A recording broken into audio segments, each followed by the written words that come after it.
What if your silence could change the world? What if the most powerful resistance wasn't loud, but still, steady, watching, on an ordinary flight across the country, a 17-year-old black teen named Malik Myles, son of a calm but powerful billionaire father, takes his seat in first class. But then a flight attendant walks over. Her words are sharp. Her actions are cruel.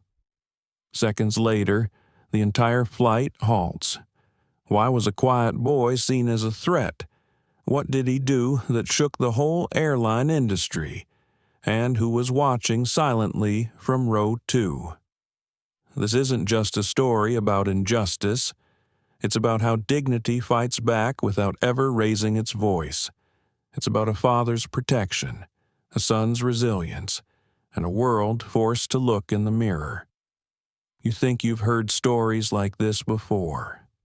Think again, because this one will move you, will challenge you, will stay with you long after the plane lands. Don't forget to like, share, and subscribe to our channel. Now, take your seat. Buckle up. Let's begin. The wind was sharp at the edge of the tarmac, though it didn't quite reach the glass wall of the private terminal. Inside, the lighting was soft, almost indifferent, the kind of quiet you find in places that believe they don't need to impress you. Dr. Julian Myles stood silently near the large window, one hand tucked into the pocket of his charcoal wool coat, the other holding his phone not to scroll, but simply to have something to hold.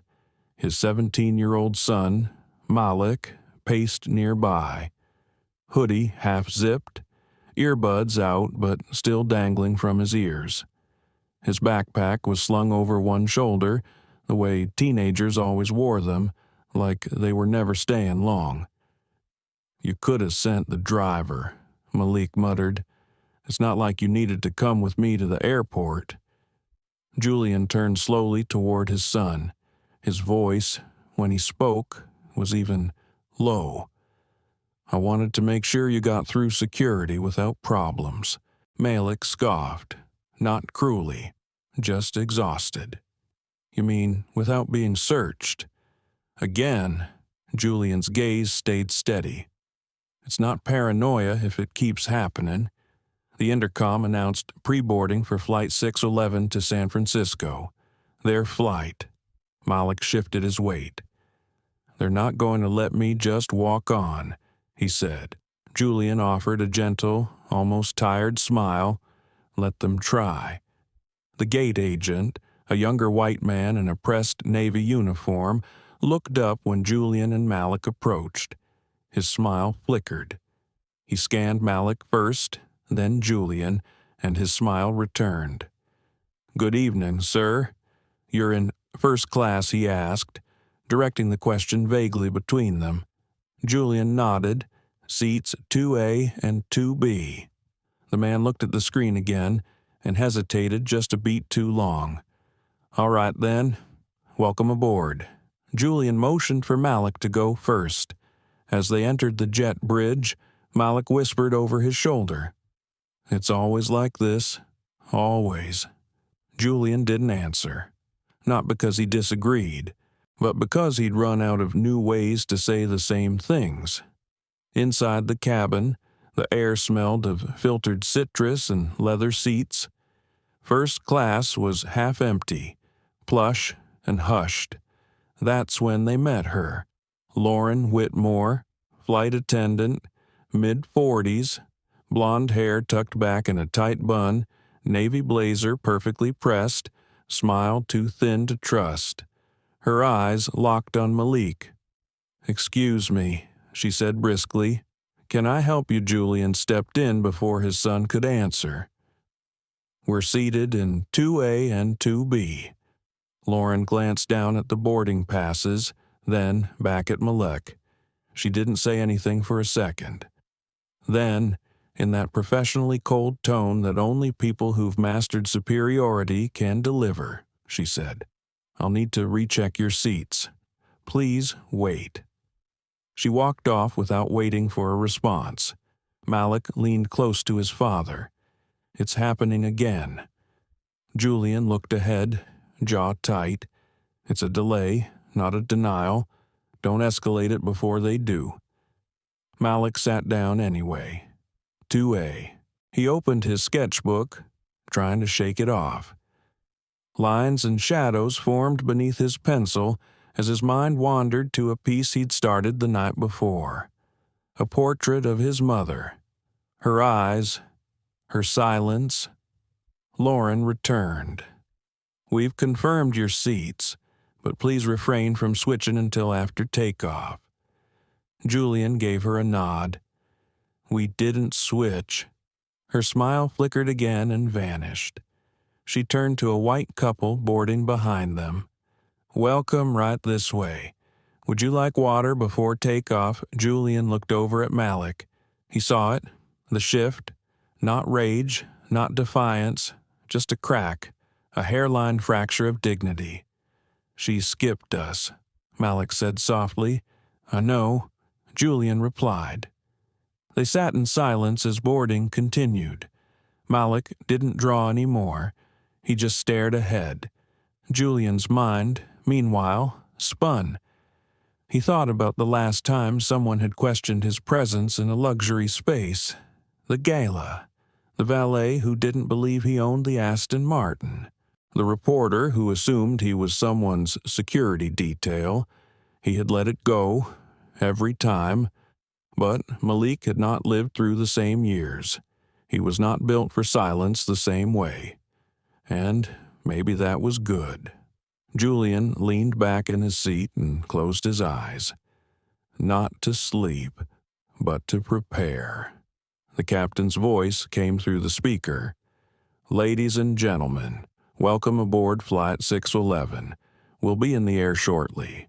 Please fasten your seatbelts and direct your attention to the safety briefing." Julian exhaled. Next to him, Malik pulled his hoodie up and said nothing. It was going to be a long flight, and somewhere in his bones, Julian felt it. This wasn't over, not even close. The plane had settled into that hushed lull between boarding and takeoff. First class was nearly full now, a quiet world of clinking ice, open tablets, and soft business calls murmured behind noise-canceling headphones. But at seat 2A, the air felt tight. Malik adjusted his sketchbook on the tray table, trying to ignore the subtle stares coming from across the aisle. He had taken his hoodie off, folded it neatly, and placed it on his lap, as if to make himself look smaller, more polite, less threatening. Julian saw it all, every careful motion, every conditioned response. "You don't need to shrink," Julian said under his breath, without turning to look at his son. Malik didn't respond at first. Then, still staring straight ahead, he whispered, "Tell that to her." Julian followed his son's gaze. Lauren was walking briskly down the aisle again, checking buckles, smiling at a few passengers, offering a drink menu to the white couple in 3C and 3D. But she never once glanced at 2A or 2B. Malik turned to his father. "She skipped us again." Julian nodded slowly. "Yes, she offered them water, wine, everything. She didn't even ask us." Julian tilted his head slightly. "Do you want me to say something?" Malik's jaw tensed. "Do you?" That question hung between them, heavy, ancient. Julian folded his hands in his lap. "Not yet." Malik shook his head. "You're always waiting for the perfect moment to say something. But there's never a perfect moment. Dad, there's just now." Julian didn't speak. Not yet. Not until he knew what would land. Not until he knew the words wouldn't come back twisted. Malik turned back toward the window. His reflection stared back, faint in the low light. He tapped his pencil against the edge of the tray table, rhythm slow and steady. He used to do that when he was nervous.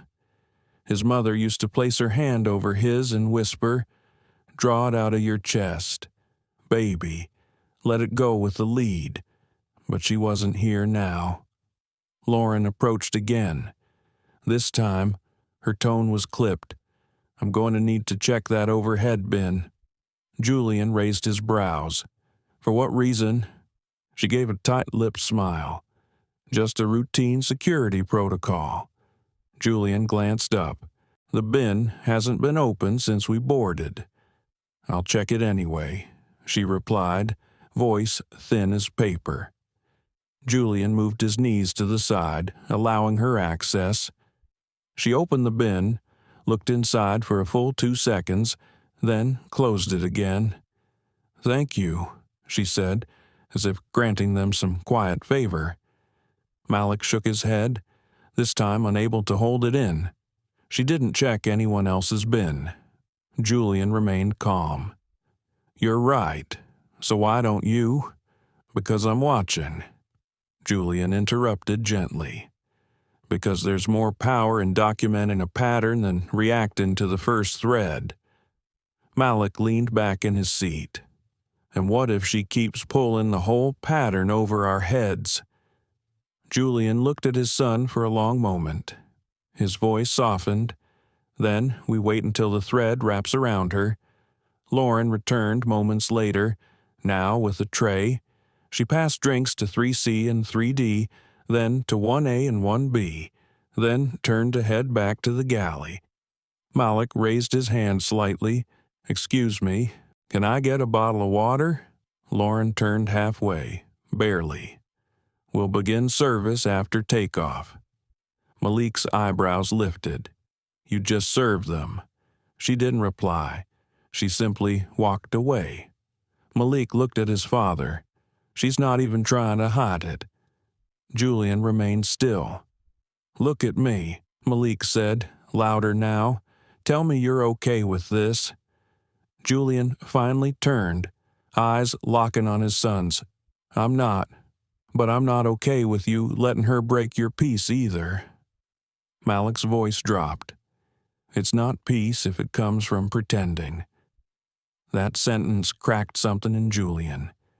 He leaned forward slightly, elbows resting on his knees. His voice, when he spoke, was more tired than angry.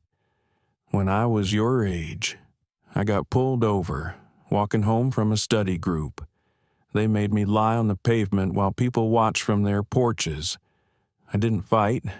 I didn't speak. I just stared at the stars and prayed they wouldn't pull the trigger by mistake." Malik turned slowly. Julian continued. "When I got home, your grandmother said I was lucky. Said I did the right thing by being quiet. Said I lived because I didn't move." He looked up at his son. "That voice has lived in me for 30 years. Malik's eyes glistened. "But I'm not you." "I know," Julian said. There was a pause. "I just don't want to see you get crushed by the weight of being right," Julian added, "or the consequences of being loud in the wrong room." Malik didn't respond. He turned back to the window, and for a moment neither of them spoke. The plane began to taxi. Outside, the lights of the runway painted faint gold streaks across Malik's face. The captain's voice returned. "We've been cleared for takeoff. Flight time to San Francisco is approximately 4 hours and 22 minutes. Sit back, relax, and we'll be in the air shortly." Julian reached into his briefcase and pulled out a small, unopened bottle of water he had bought in the lounge. He placed it gently on Malik's tray. Malik looked down at it, then at his father. "Thanks," he said softly. Julian smiled. "I'm still watching." As the engines roared louder, Malik leaned back and closed his eyes. He wished he could fall asleep. He wished he didn't feel so small. He wished his mother was there to explain it all in that calm, tender voice she used when life didn't make sense. Instead, there was only altitude and silence and the sense that something was coming, something that would force them both to choose. The plane leveled out as it climbed above the clouds, leaving the lights of the city behind.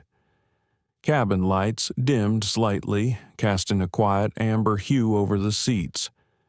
First class settled into its rhythm pages turning, headphones slipping on, wine glasses gently clinking against trays. But in 2A, Malik couldn't rest. His body was still, but his thoughts were pacing, just like he had been back at the terminal. He kept staring at the seat in front of him, but he wasn't really seeing it. His fingers traced the edges of his sketchbook, still unopened since takeoff. The pencil lay untouched beside it. He remembered a conversation from 2 weeks ago, one of those moments that stuck to the ribs like cold dinner. Mr. Daly, his school counselor, had called him into the office to check in. "I just want to make sure your college list is realistic," Daly had said, voice too calm, like he was saying something kind. Malik had looked at him sideways. "You mean not shoot too high?" he replied. Daly had nodded. "You're talented, clearly, but maybe schools like Yale or Stanford are a stretch. I've seen your GPA, and while it's solid, they're very competitive." Malik had sat there, staring. He had 3 AP classes, a 4.2 weighted average, volunteer hours, and a national award for visual arts. But Daly had already made his decision about him. Later that night, Malik had told his dad. He expected rage, or at least frustration, but Julian had only nodded slowly. "That's how they protect the gate," he had said, by pretending the gate never existed in the first place. Malik had stared at him, feeling more tired than angry. "You never say anything. You just explain it, like it's weather." Julian had smiled faintly. "Because if I reacted to every storm, I'd never be dry. Now, on the plane." Malik shifted in his seat. The drink cart clattered softly down the aisle behind him. Lauren's voice filtered through the air, light and clipped. She was laughing with the man in 3A, offering him 2 choices of red wine. Malik didn't turn to look. He just pressed his forehead gently to the window, watching the dark curve of the sky. Julian glanced over. "You okay?" Malik didn't answer right away. After a beat, he said, "I feel like I'm trapped in glass." Julian leaned slightly closer. "What do you mean?" Malik exhaled slowly, "Like I'm always in a case, on display. Like people can look at me, make guesses, assume things, but I can't speak. I can't move without making them nervous." Julian's brow furrowed. "I always feel like I'm being watched," Malik whispered, "even when I'm doing everything right." Julian paused. His voice was gentle when he replied, "You are being watched. Not because you're doing anything wrong, but because the world doesn't always know how to see you." Malik turned toward him. His eyes were tired. "I'm 17. I draw. I play piano. I've never been in a fight, but the moment I walk into a room, they expect me to prove I belong." Julian nodded. "I know." Malik's voice dropped. "I just want to breathe without apologizing for it." Julian reached over and placed a hand on his son's shoulder. "You are not the problem. You are the lot they were never trained to recognize." For a moment, Malik's face softened, but only for a moment. Lauren appeared again. This time, she stopped right at their row. She looked at Julian. "We're beginning service. Would you like anything?" Julian raised an eyebrow. "My son asked for water before takeoff. He was told service wouldn't begin until later." Lauren gave a tight smile. "Well, We're beginning now." Malik opened his mouth. Julian placed a hand gently on his arm. "We'll have 2 bottles of water," Julian said calmly. Lauren handed them over without another word and moved on. Malik opened his water, but didn't drink right away. "You didn't let me speak." Julian looked at him. Because it wasn't about what you could say, it was about what she could hear, and she's not listening. Malik shook his head.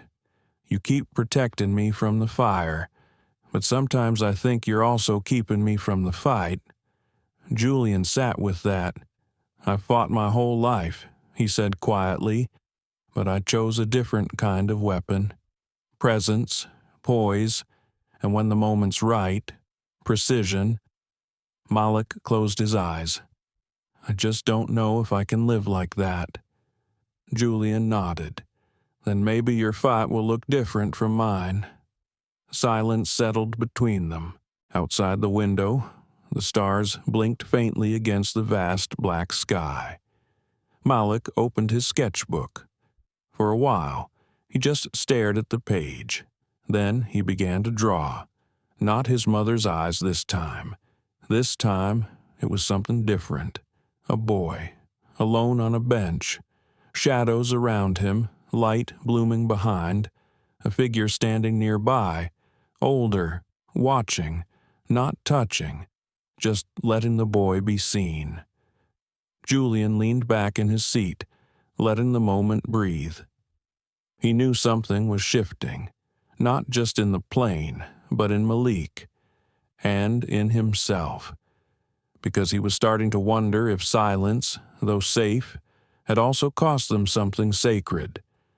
Maybe the quiet wasn't enough anymore. Maybe it never had been.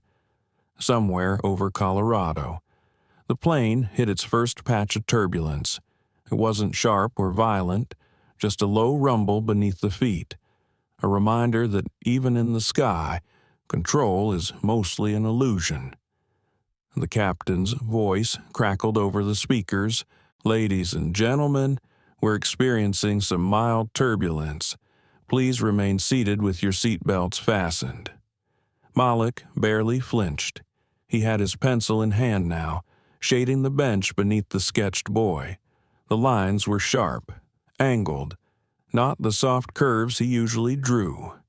His fingers moved fast, almost like they were chasing something.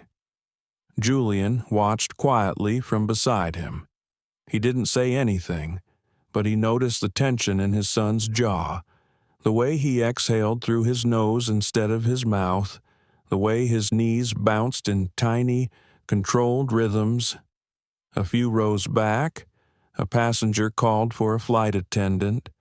Lauren Whitmore emerged from the galley again, her expression unreadable, like a mask made of customer service. She moved past Julian and Malik without a glance, attending to a passenger with a spilled drink. She knelt beside them, patient, even warm. Malik didn't speak, but his hand stopped moving. Julian leaned slightly toward him. "What is it?" Malik tapped his pencil against the tray. "I'm trying not to explode."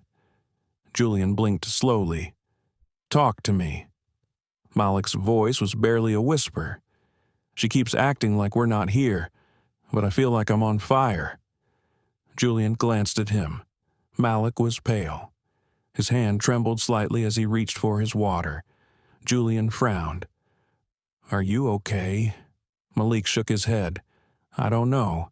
He gripped his chest. Julian sat up straighter. "What's wrong?" My heart's going fast," Malik said.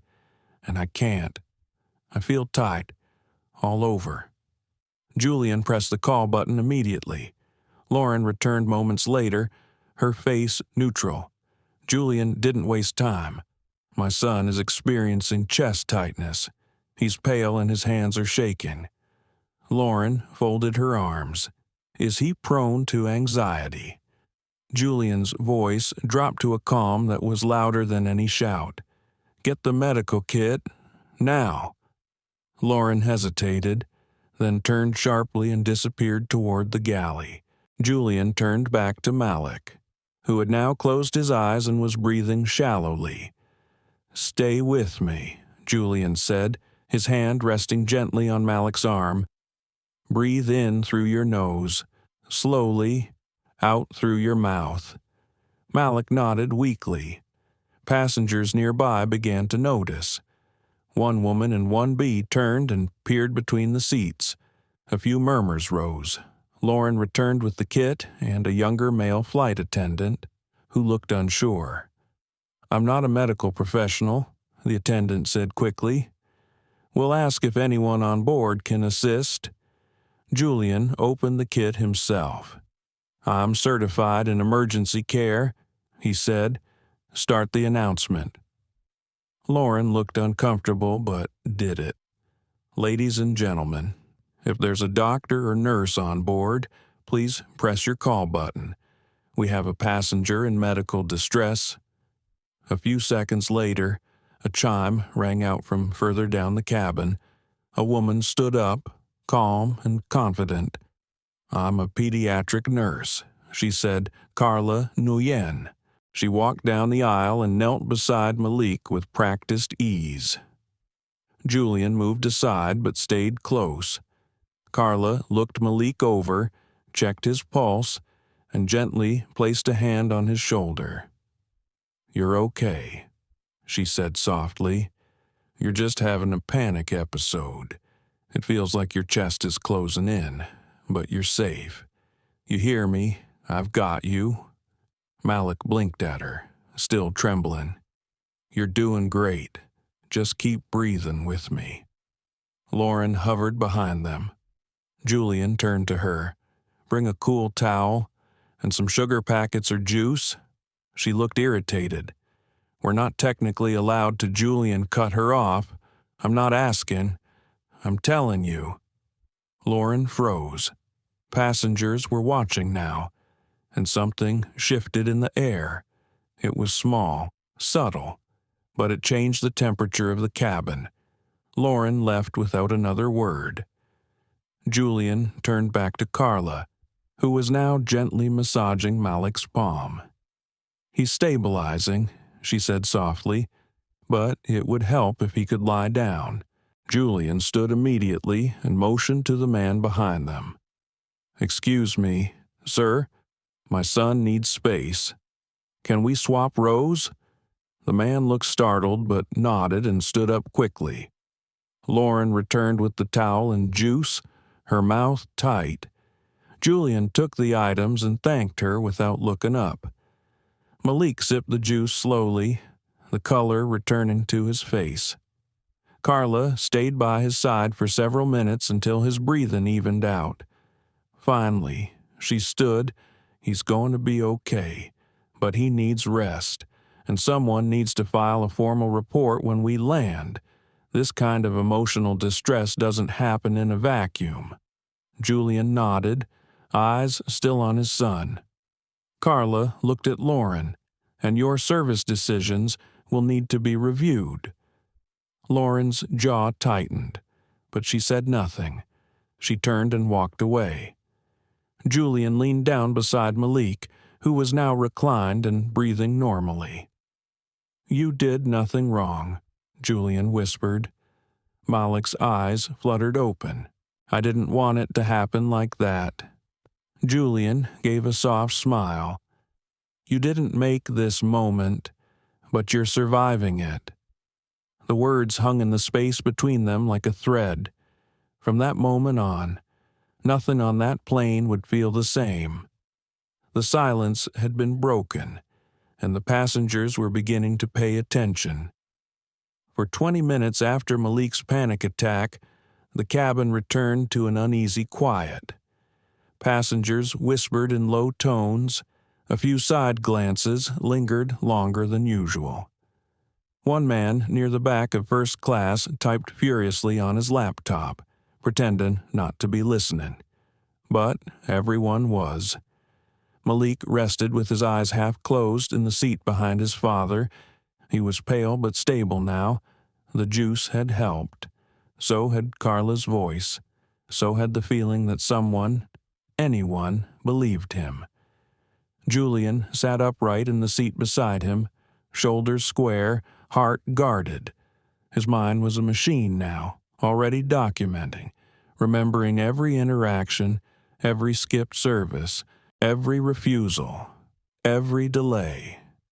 Lauren hadn't returned since she handed over the towel and juice. A different attendant had taken over for the moment, cautiously asking if Malik needed anything else. Julian politely declined. He didn't want the performance. He wanted the truth. He watched the aisle. Lauren finally reappeared from the galley. She walked briskly, tray in hand, eyes forward, but the moment she saw Malik, her expression changed. The tight lips returned. Her step slowed. Julian stood up. The motion was smooth, calm, but commanding. Passengers noticed. Conversations paused. Lauren stopped short. "Yes," she said curtly. Julian's voice was low but resonant. "I'd like to speak with the purser." Lauren blinked. "There's no purser on this route. I'm the lead. Then I'd like to document an official grievance," he said, "about your conduct." Her face flushed, a flicker of something burning behind her eyes. "You can do that after we land." Julian didn't move. "I'd prefer to begin now." Lauren's eyes darted toward the other attendant. "I'm busy," she said. "I have a service to complete." Julian remained steady. "You neglected my son's basic requests. You dismissed a medical situation until pressured. And you implied emotional instability without professional evaluation. That's not service. That's endangerment." Lauren looked around, eyes on her, witnesses, walls closing in. "Are you threatening me?" she snapped. "No," Julian replied evenly. "I'm holding you accountable." That was the moment something in her snapped. She took a single step forward and said loudly, "You people always think the words froze in her throat, but the damage was already done." Passengers gasped. Someone muttered, "Oh my God."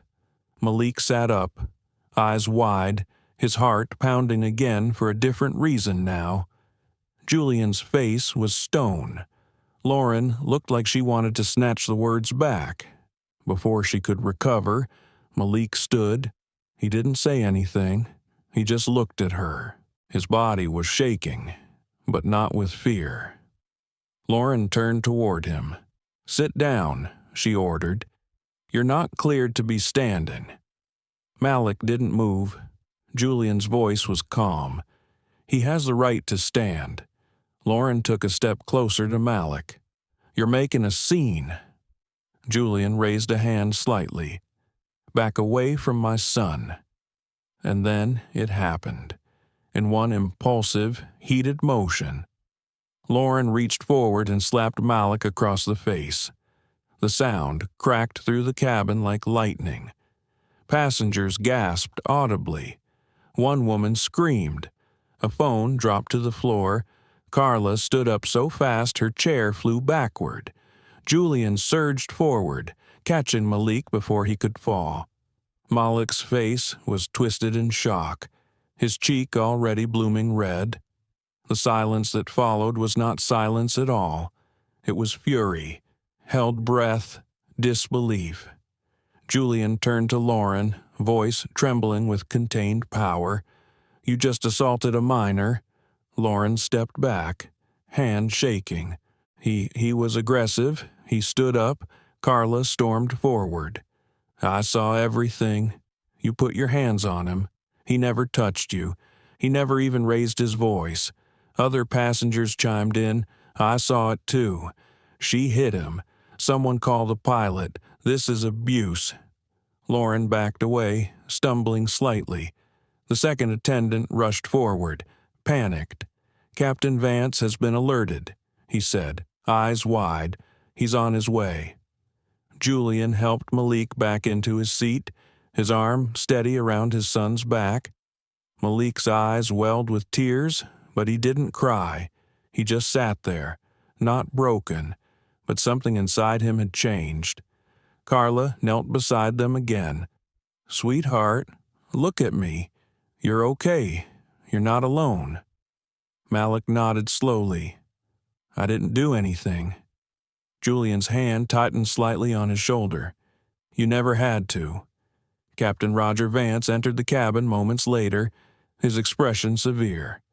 "What happened?" he demanded. Lauren tried to speak first, but several passengers shouted over her. "She hit the boy. It was unprovoked. She lost control. We have footage." The captain held up his hands. "I need everyone to stay calm." He turned to Julian. "Sir, what happened?" Julian's voice was low, level. "My son was assaulted, verbally and physically, by your lead attendant." The captain's eyes narrowed. "Is he injured? He needs medical attention on landing. But what he needs most is justice." The captain turned to Lauren. "Go to the galley. Now." Lauren froze. "Captain, now." She turned, stunned, and walked away, disappearing behind the curtain. Captain Vance faced the passengers. "We're rerouting to Denver. This plane is being grounded." Gasps rippled through the cabin again. Julian sat beside Malik, who was now gripping his sketchbook with trembling hands. "I'm sorry," Malik whispered. Julian turned to him. "For what? For not being stronger?" Julian leaned closer. "You were the strongest one here." Malik blinked at him. "You stood without raising your voice. You endured without losing your name. You made them see what they didn't want to." Malik exhaled, chest shaking. "I just wanted to go to San Francisco." Julian nodded. "We still will." But something else had arrived before the destination. The truth, unavoidable, unmistakable, and loud enough that no one could unhear it now. The plane began its descent into Denver an hour ahead of schedule. Outside, the sky was bruised with early twilight, a smear of purple and gray. Inside, the atmosphere was heavy, not just with pressure, but with something else, a kind of moral weight that had settled into every row, every aisle. The passengers were quieter now, not because they were relaxed, but because the silence had meaning. A communal knowing, a tension held in place by breath. Malik sat quietly in his seat, his sketchbook still on his lap, untouched since the slap. The sting had faded, but the echo remained. Julian sat beside him, calm but alert. Every movement was measured, every glance calculated, but his hands, resting lightly on his knees, were clenched tight. The intercom clicked on. "This is Captain Vance. We're making an emergency landing in Denver International. Please remain seated and keep all personal devices stowed. Law enforcement will be meeting the aircraft upon arrival." Whispers spread like wildfire. Carla, seated just across the aisle now, gave Malik a small nod of encouragement. "You okay?" she asked softly. Malik nodded, but he didn't speak. Julian spoke for him. "He's processing, and that's allowed." The wheels touched down with a bump. Malik's heart thudded in his chest again, not from turbulence, but from anticipation. He had never been met by police before. He had never been part of something public. He had also never been believed so quickly by so many people. As the plane taxied slowly, flashing lights appeared outside the cabin windows, blue, red, white, spinning like a siren song. Julian placed a hand on Malik's shoulder. "Whatever happens next," he said quietly, "you stay by me. Let me speak first." Malik nodded. "I'm not afraid," he said. Julian gave him a look that held both pride and sorrow. I know. The plane stopped. The seatbelt sign chimed off, but no one moved. The front door opened, and a cold gust of air spilled into the cabin. 2 uniformed officers entered. Behind them, a woman in a dark gray suit with a federal badge stepped on board. She had the poise of someone who didn't ask for attention but always received it. Captain Vance met them in the galley, speaking in hushed tones before gesturing toward Julian and Malik's row. The woman in the gray suit approached them first. "Good evening. I'm Agent Harper, Department of Aviation Civil Conduct. Can I confirm your names?" Julian nodded. "Dr. Julian Myles. This is my son, Malik." She studied them both with a professionalism that felt respectful, not cold. "I've reviewed the initial report and spoken to multiple witnesses. We'll be removing the lead flight attendant from the plane for questioning." Julian didn't blink. "I would also like to file an official complaint on behalf of my son for physical assault and psychological endangerment." Agent Harper nodded. "That process has already begun." At that moment, Lauren was escorted down the aisle by the officers. Her uniform looked suddenly too tight. Her face was pale. Passengers didn't boo, they didn't jeer, but many of them turned to look. Some recorded quietly.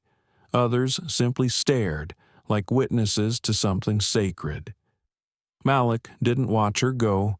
He stared ahead, breathing slowly. When the officers passed, Carla leaned across and whispered, "She doesn't get to write the ending." Malik turned toward her. "Neither do I," he said. Carla smiled softly. "No, but you get to live it. That's bigger."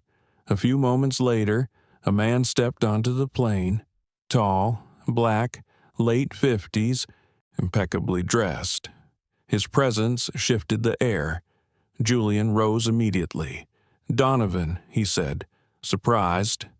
The man stepped forward and offered his hand. "Julian." They shook. "I saw the footage." Donovan said, "Before you landed. It's everywhere already." "I'm sorry, truly." Julian nodded slowly. "I assume you're still CEO of the airline Donovan's side." "For now." He turned to Malik. "I'm Donovan Price. I'm deeply sorry for what happened to you." Malik gave a small nod, still unsure how to respond to power when it showed up with sincerity. "I appreciate that," Julian said, "but I assume this isn't just a courtesy call." Donovan looked around, eyes sharp, a man used to crisis. "I came to tell you this is being taken seriously. Lauren Whitmore is suspended.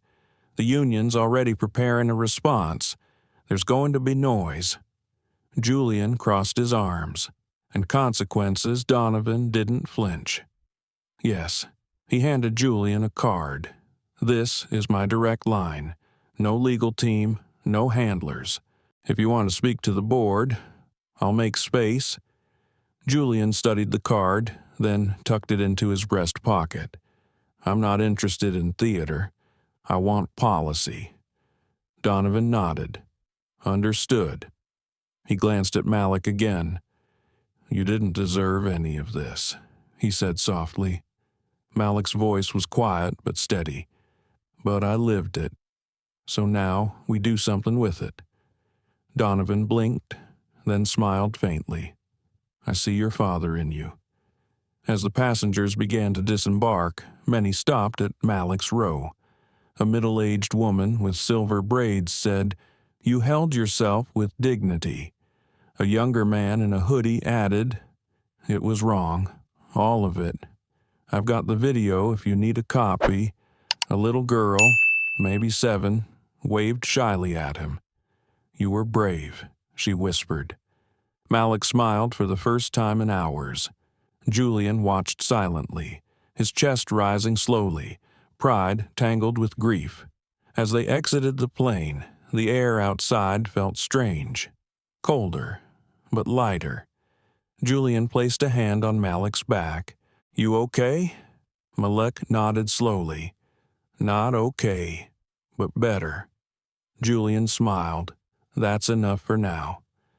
They walked together into the night, father and son, no longer invisible, and for the first time in a long time, Malik didn't feel like he was trapped behind glass. He felt seen, and he wasn't alone. The video was everywhere by morning, a grainy clip taken from row 3. It caught the sound of the slap, the stunned silence afterward, and a trembling Malik blinking in disbelief. The headline from one outlet read, "Flight Attendant Strikes Black Teen. Mid-flight, Father's Calm Response. Sparks Outrage." Another called "Julian, a Model of Restraint." Malik didn't read the headlines, but he felt them anyway. They followed him. In the hotel room where he and Julian were waiting for the next flight, in the quiet hallway where Carla had stopped by to check in one last time, even in the breakfast lounge where an older couple whispered behind their newspapers. Julian had muted the television, but the closed captions ran across the screen. Airline CEO promises swift action after viral assault. Teen speaks out through father's statement, "My dignity is not optional." Malik turned away from the screen. "I didn't want to be famous," he said. Julian looked over from the small desk, where he was reviewing legal documents. "You're not famous," he said gently. "You're visible. There's a difference." Malik stared at the floor. "I wanted to draw in San Francisco." "That's it." Julian closed his laptop. "You will. This is just a detour." Malik hesitated. "Do you think people will think I'm weak?" Julian leaned forward. "You stood your ground. You didn't shout. You didn't retaliate. You let them see what dignity looks like when it's under fire. That's not weakness." Malik's voice was soft. "Then why do I feel like I'm breaking?" Julian's hand rested on the table, palm up, because part of you was cracked open. That's what trauma does. Malik didn't take his hand, but he didn't pull away either. There was a knock at the door. Julian stood to answer it. It was Donovan Price. This time, he wasn't wearing a suit, just jeans and a collared shirt. He looked older in daylight, tired. "May I come in?" he asked. Julian nodded. Donovan stepped inside slowly, pausing when he saw Malik. "Mind if I sit?" Malik shrugged. "Sure." Donovan lowered himself into the chair across from him. "I owe you more than just words," he said. Malik looked at him quietly. Donovan continued. "The policies we've allowed to rot in silence are the reason people like Lauren get promoted. It's not just about her. It's about us." Julian listened, arms folded. "I'm not here to salvage image," Donovan said. "I'm here because I need help doing something real, something lasting." Malik raised an eyebrow, like what Donovan leaned forward. "Help me build a new board, one that includes passenger advocates, youth voices, maybe even artists. We need people who see more than quarterly earnings." Malik blinked. "You want me on a board? I want your voice in the room.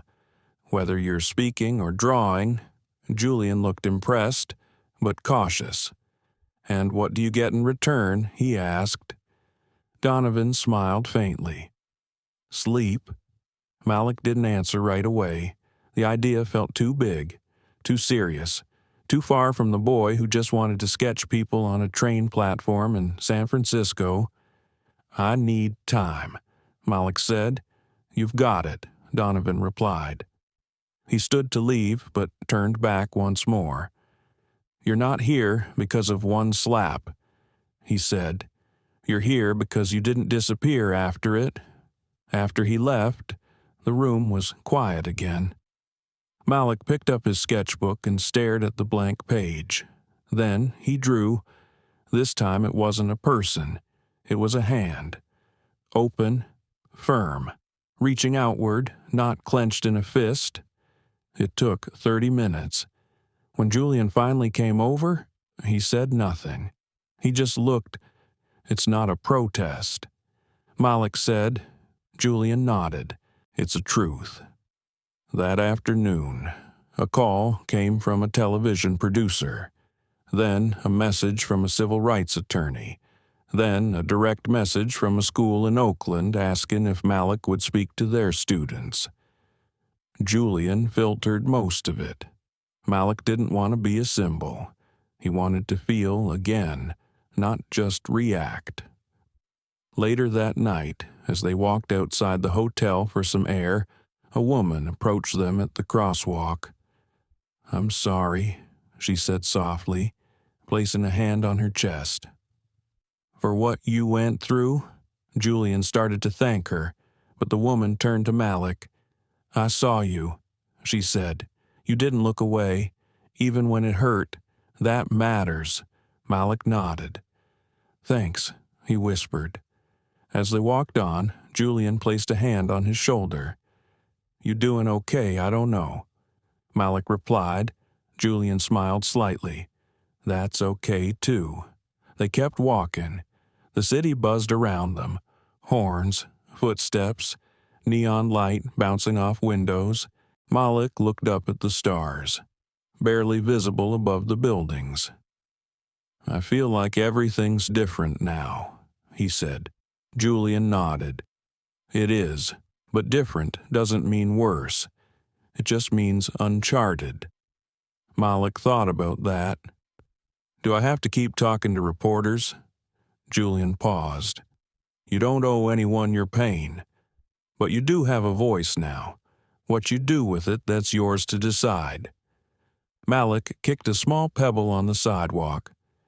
"What if I just want to draw?"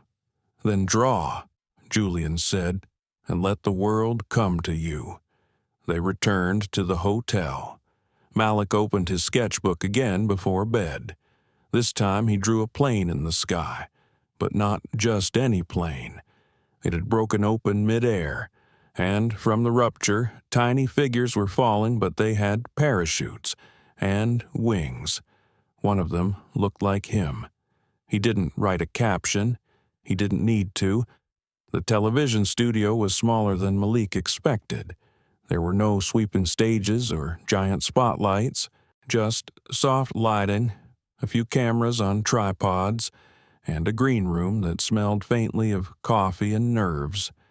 Julian sat beside him, legs crossed, scanning the producer's notes. The host, a woman named Kayla Winters, was known for being thoughtful, gentle. The kind of journalist who listened more than she talked.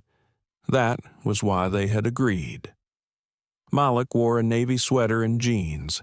His curls had been freshly trimmed, his face still carrying the faint bruise from the slap.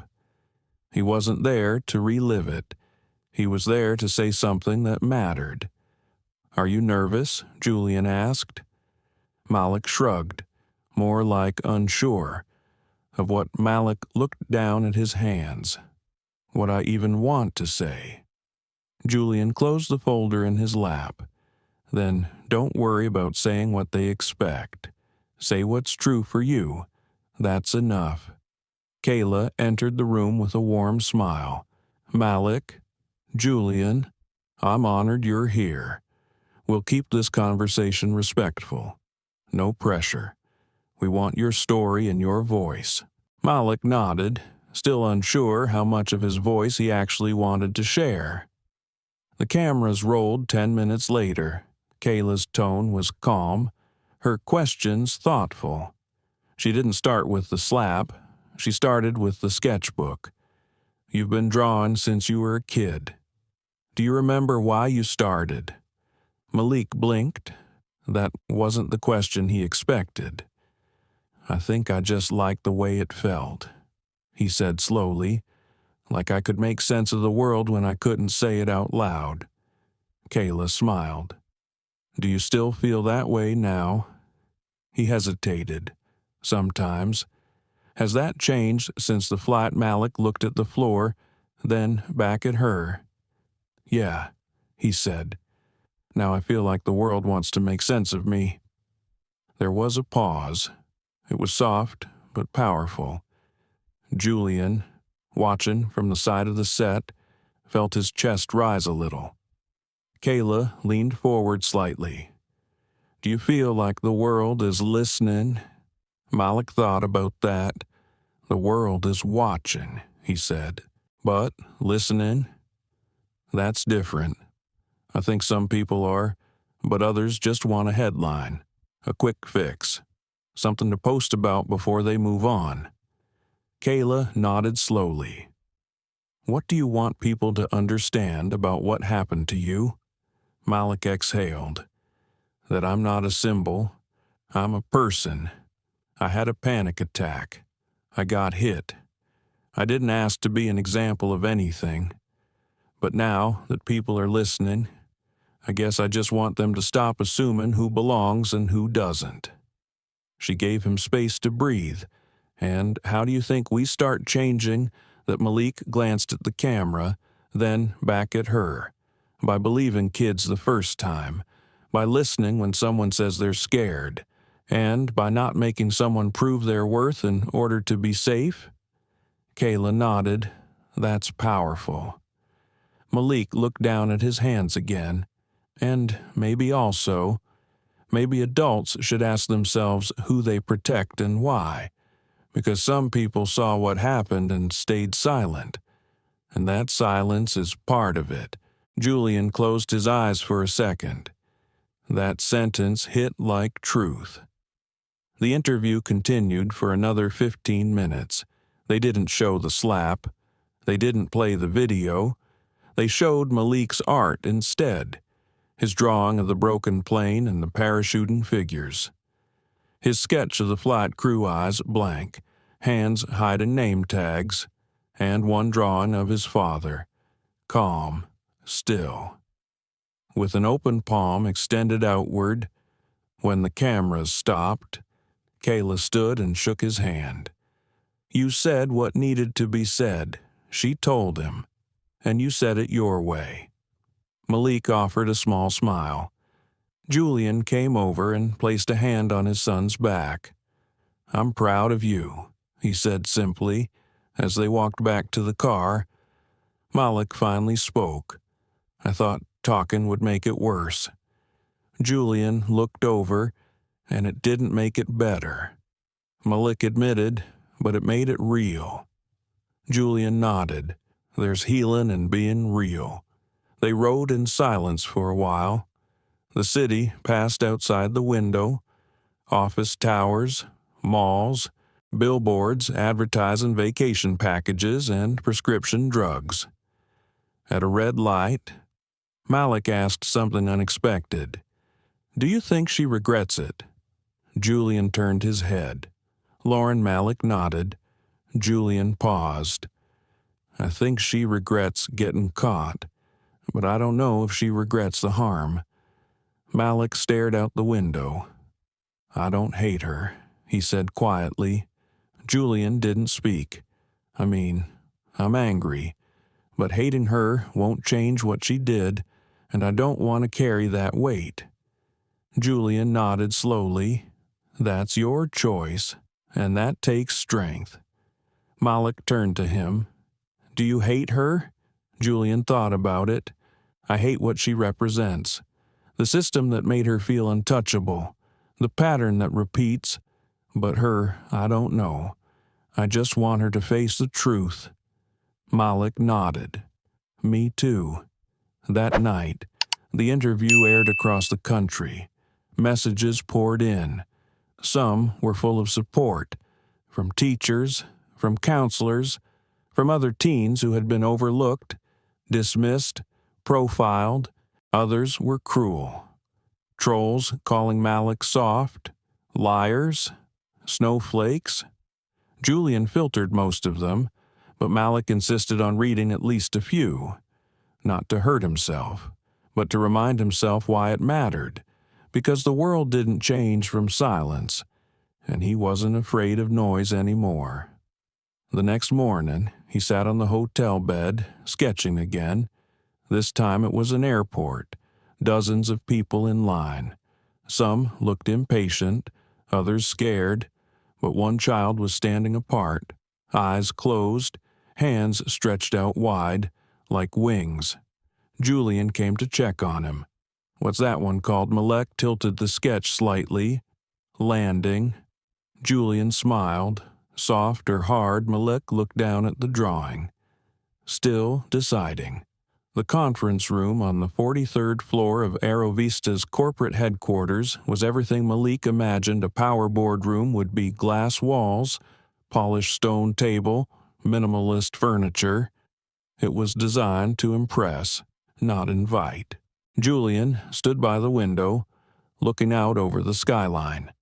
His reflection stared back at him in the pane, calm, controlled, but prepared for battle. Malik sat in one of the leather chairs, sketchbook in hand. He wasn't drawing. Not yet. He just needed something to hold on to. Donovan Price entered with a few quiet nods and set his briefcase on the table. He wasn't in CEO mode today. No press, no optics, just responsibility. "Board members will join shortly," Donovan said, loosening his tie. Some are supportive, some less so. Julian didn't move from the window. "They've seen the interview," Donovan nodded. "Most of the country has, and the video, they've seen that too." Julian finally turned. "Good, then we won't need to explain why we're here." When the board members began to file in, Malik watched closely.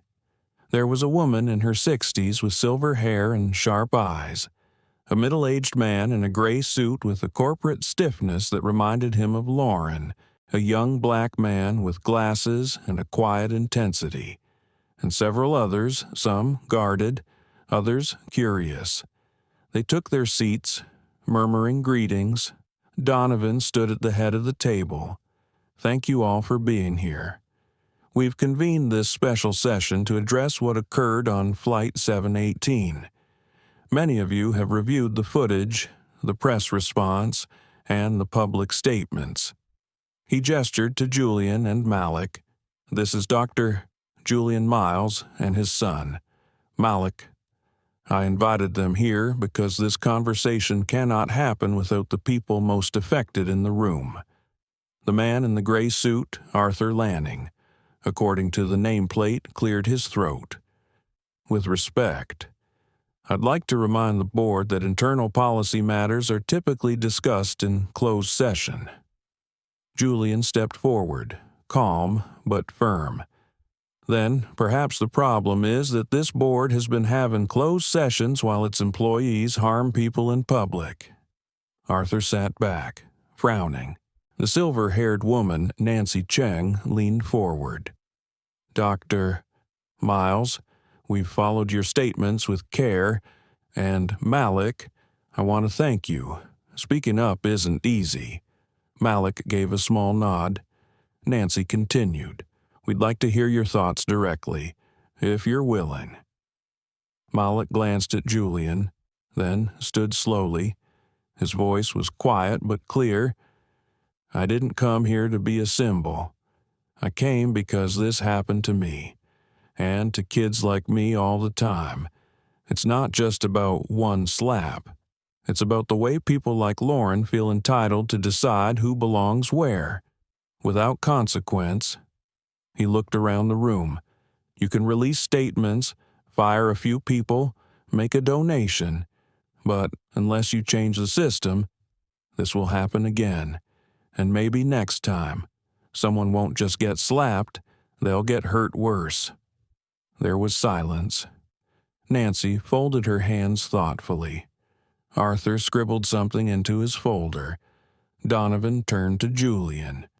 "Would you like to add anything?" Julian stepped forward. "I'm not here for a settlement. I'm not here for your headlines. I'm here because I'm tired of watching my son learn, over and over, that he has to stay silent to stay safe.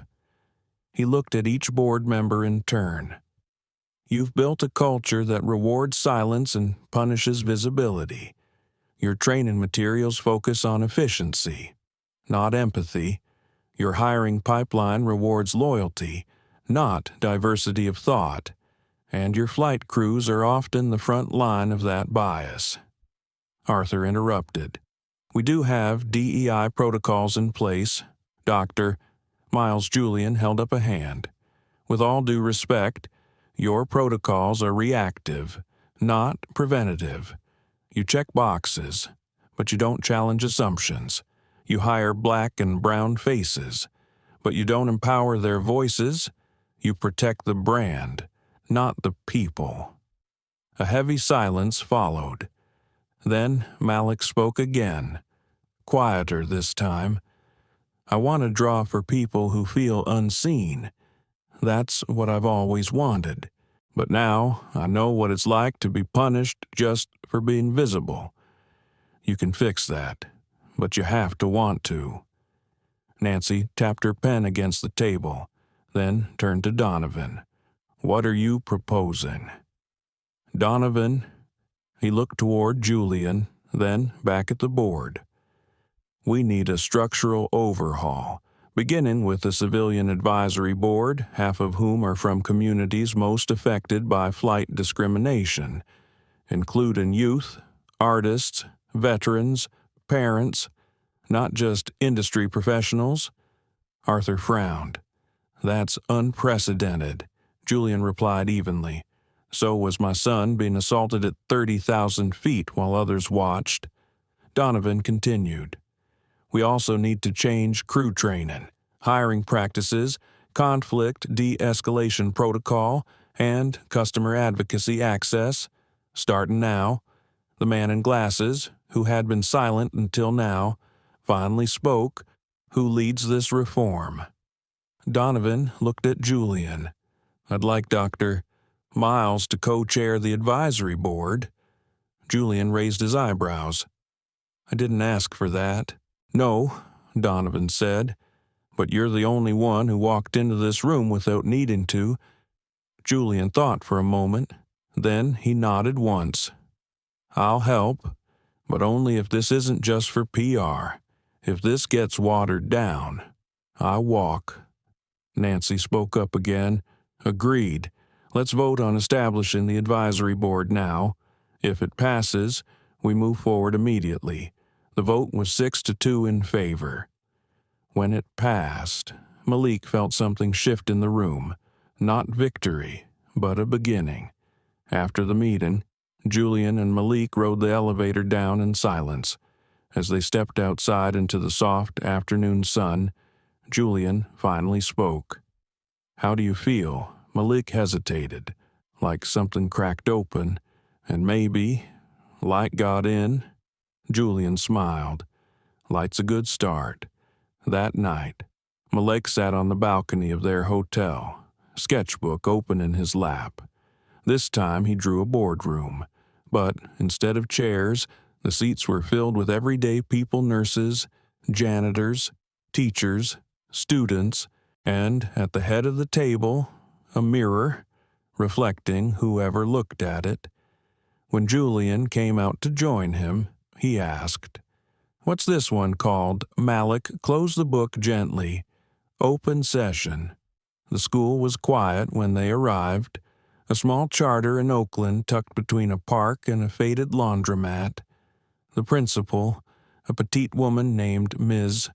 Carla Reyes, met them at the front entrance with a clipboard in one hand and nervous energy in the other. I can't tell you how grateful we are, she said to Julian, then turning to Malik. The kids are excited. They've been talking about your art all week. Malik shifted his weight. He wasn't used to being expected. Julian nudged his shoulder gently. You'll be fine. They were led through the halls past lockers with stickers peeling at the corners, hand-drawn posters about kindness, and classroom doors decorated with paper flowers. Every corner of the school felt like it had been touched by someone's hands, someone's care. In the art room, 10 middle schoolers sat around long tables. Some whispered, others stared. One girl gasped when Malik walked in. "You're the guy from the video," she whispered. Malik offered a small smile. "I'm also the guy with the sketchbook." That broke the tension. Carla introduced him as a visiting artist and guest mentor. Julian stepped aside, watching proudly but quietly. He would stay in the background this time. Malik sat down and pulled out his sketchbook. "I want to talk to you about parachutes," he said. The students blinked. "Not real ones," he clarified, "but the kind we carry with us. The things that keep us from falling too hard. Art is one of mine." He passed his sketchbook around, letting them flip through drawings of airports, windows, hands. The kids leaned in close, whispering.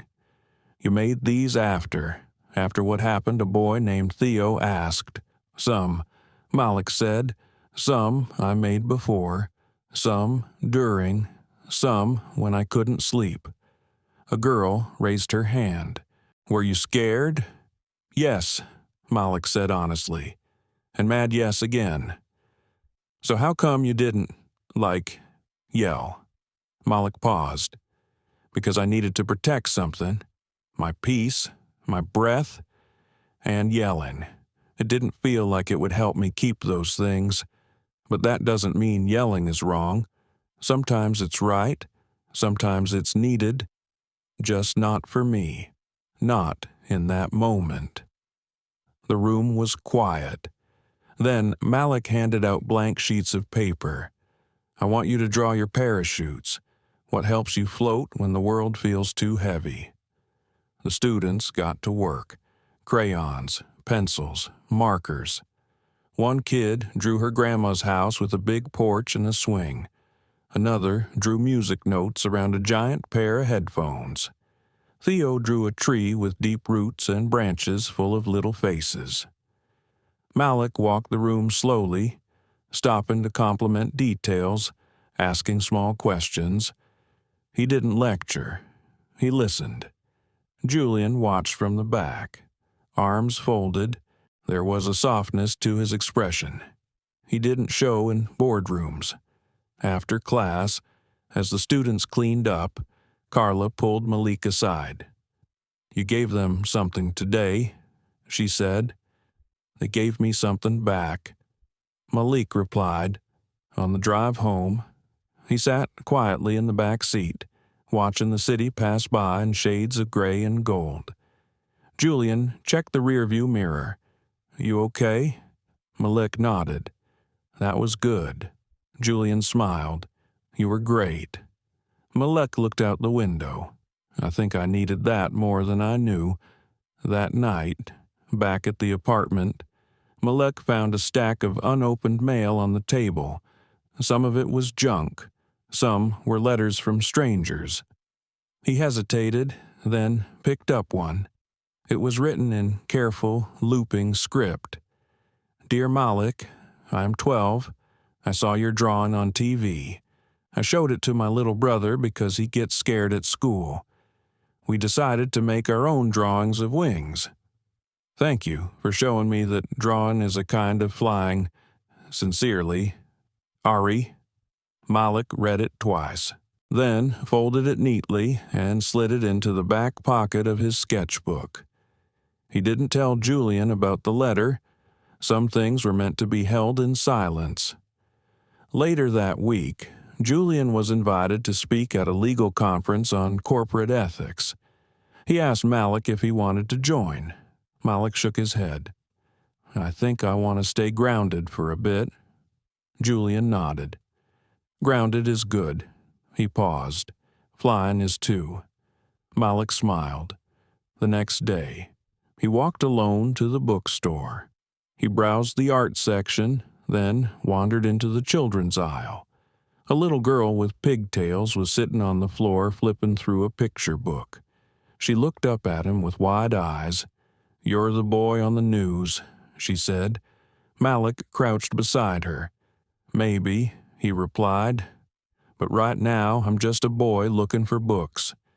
She held up the one in her lap. "This one's good. The fox finds his way home in the end." Malik took it, read the back cover. "Thanks." She smiled, then turned back to her book.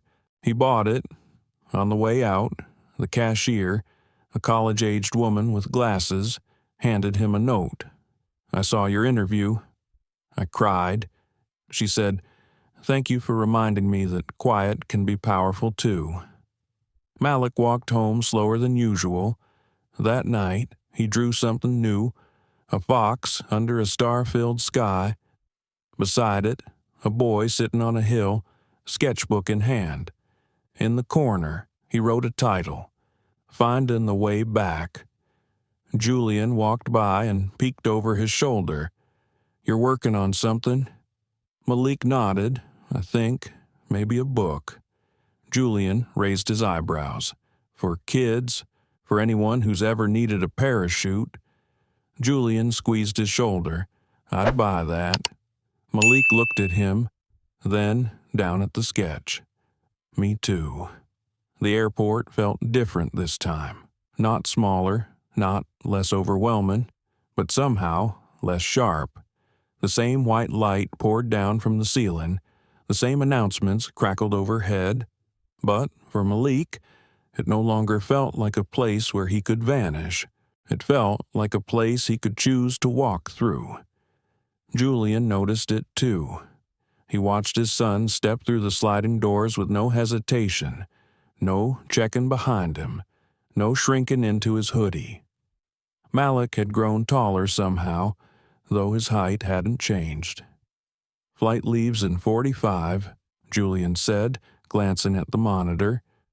Malik nodded, pulling his backpack tighter on his shoulder. Inside was a notebook, his pencil case, and one of the letters he kept tucked in between the pages like a folded parachute.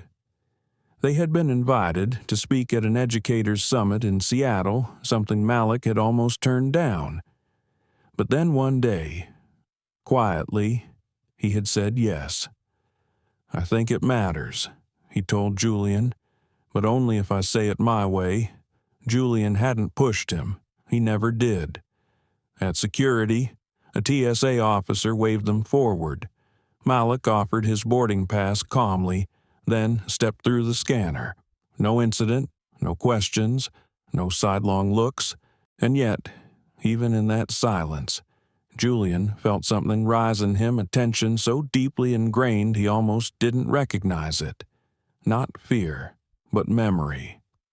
He placed his bag on the belt, removed his shoes, and followed. No alarms, no detainment, no explanations required. They moved on. At the terminal, they found a seat near the window. Malik opened his notebook and began sketching. He didn't say much, just drew. Julian leaned back, watching the planes rise and fall on the tarmac.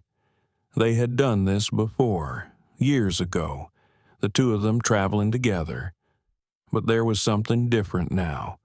A layer of silence that wasn't empty, but full.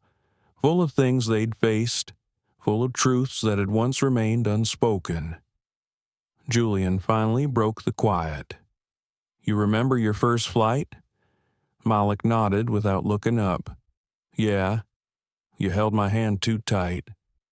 Julian chuckled. "I was more nervous than you were. You still are." Julian smiled, then looked out at the runway again. "I used to think the sky was the only place I could breathe. Up there, nobody asked where I was from, what I did, why I looked tired, why I wore a suit. I was just a passenger, just a man in a seat." Malik looked up, and now Julian considered the question. "Now I know the sky isn't neutral. It belongs to whoever claims it, but that doesn't mean we don't have the right to be there." A soft silence followed. Then Malik said something he hadn't said before. "I dreamt about her." Julian turned. Lauren Malik nodded. She was standing by the gate, holding coffee, laughing, but nobody could hear her. She kept trying to explain herself, but it was like her mouth moved and no sound came out. Julian let that settle. "How did you feel, Sad?" Malik said simply. "Not angry I was, before, but now. I just think she was too afraid to see me as a person. So she erased me first, made me into a threat so she wouldn't have to ask what was wrong." Julian was quiet for a moment. That's a level of insight some people never reach. Malik shrugged. "I'm not trying to forgive her. I'm just trying not to carry her weight." A flight attendant walked by, checking boarding passes. Malik watched her for a second, then turned back to his drawing. This one was different.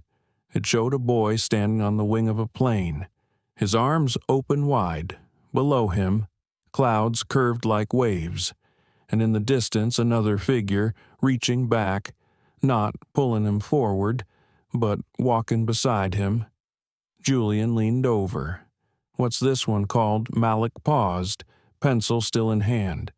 "I haven't named it yet." He shaded the clouds a little darker. "Maybe what belongs in the sky." Julian smiled. "Sounds about right." The boarding announcement echoed overhead. They stood, collected their bags, and made their way toward the gate. The same gate where, months ago, they had sat in silence, unsure if the world would believe their truth. This time, they walked side by side, not just passengers, but witnesses and survivors.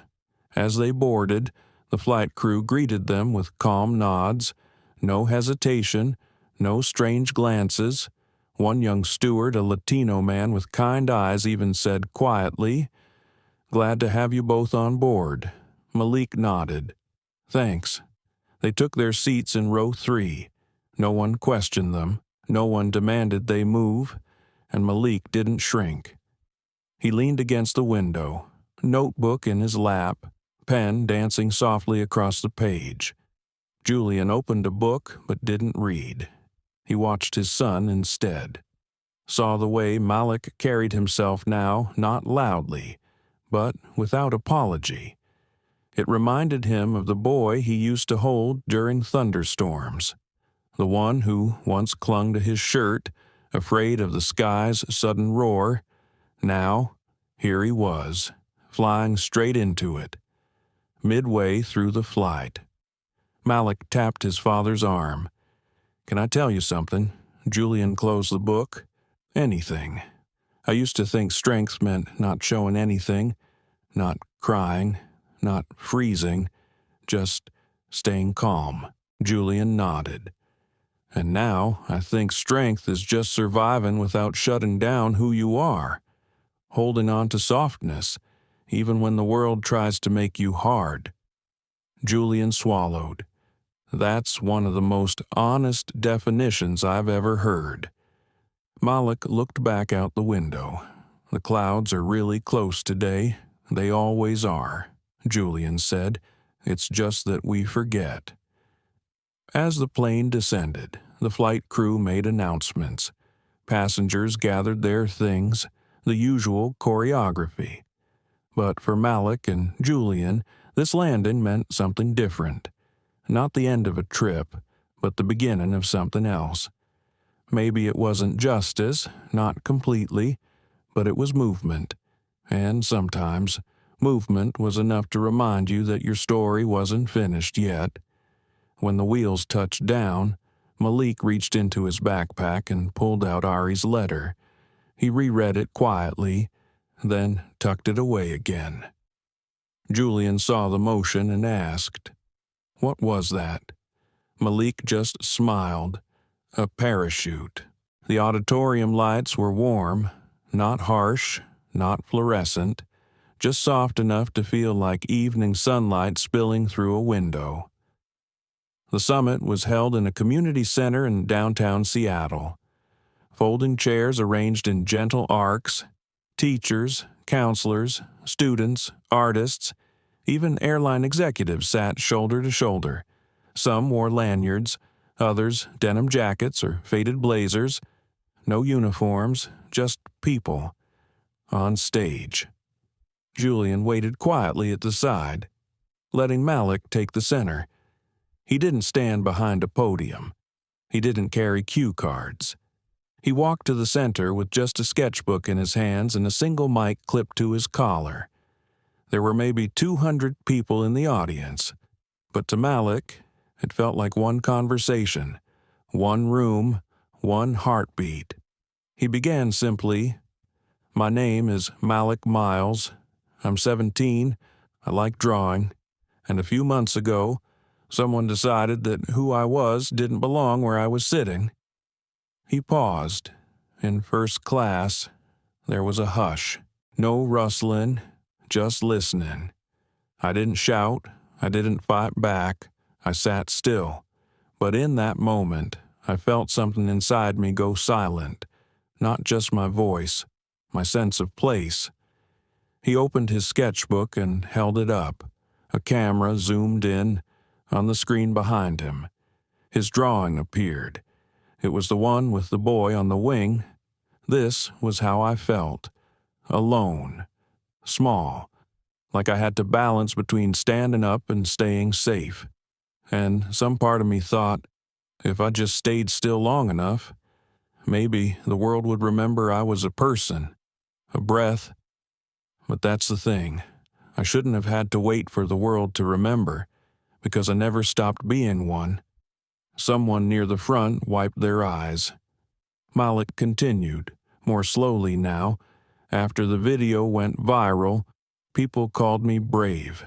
Some called me a symbol. A few said I was lying, that maybe it didn't happen the way I said. He let the silence stretch a little longer. I'm not a symbol. I'm just a kid who wanted to draw the world without being erased from it. In the wings.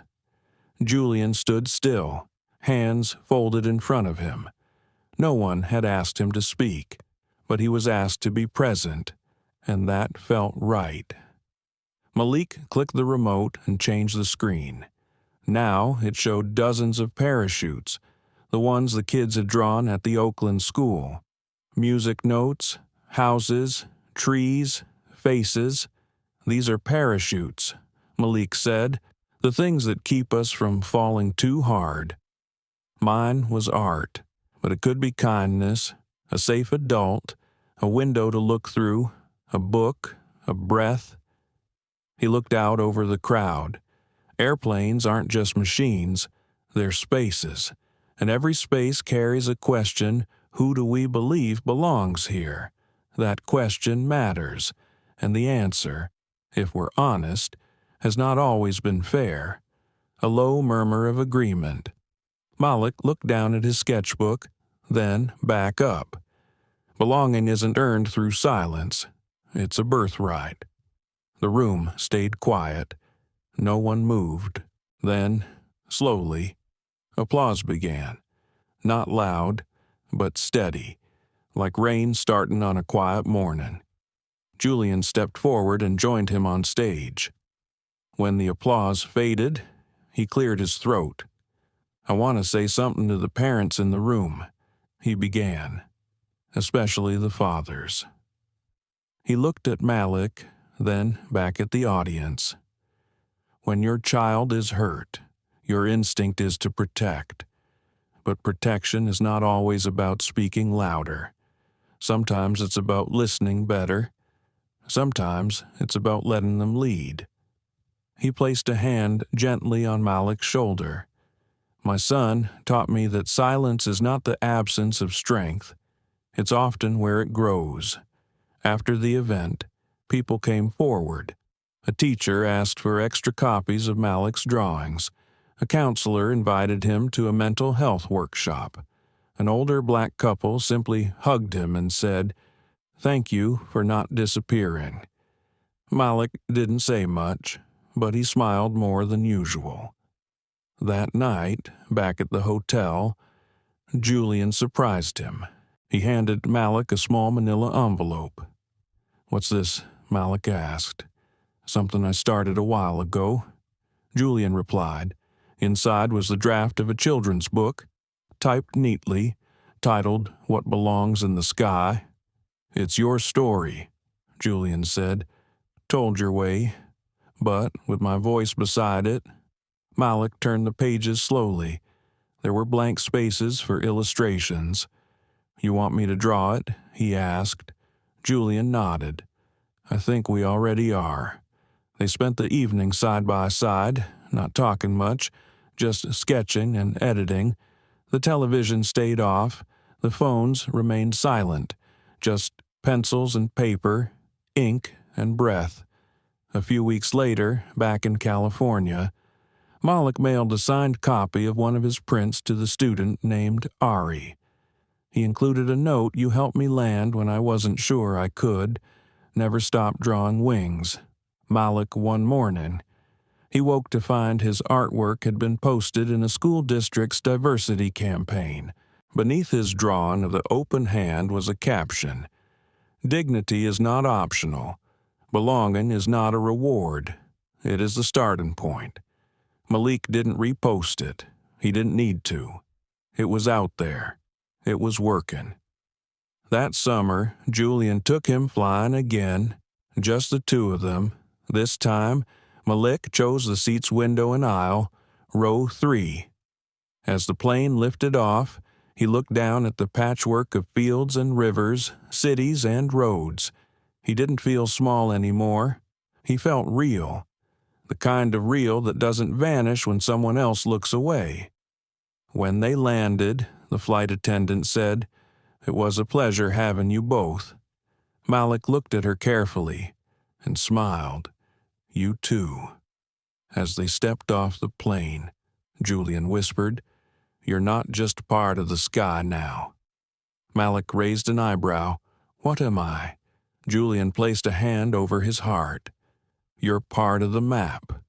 Sometimes the loudest message comes from the ones who never raise their voice." Malik didn't shout.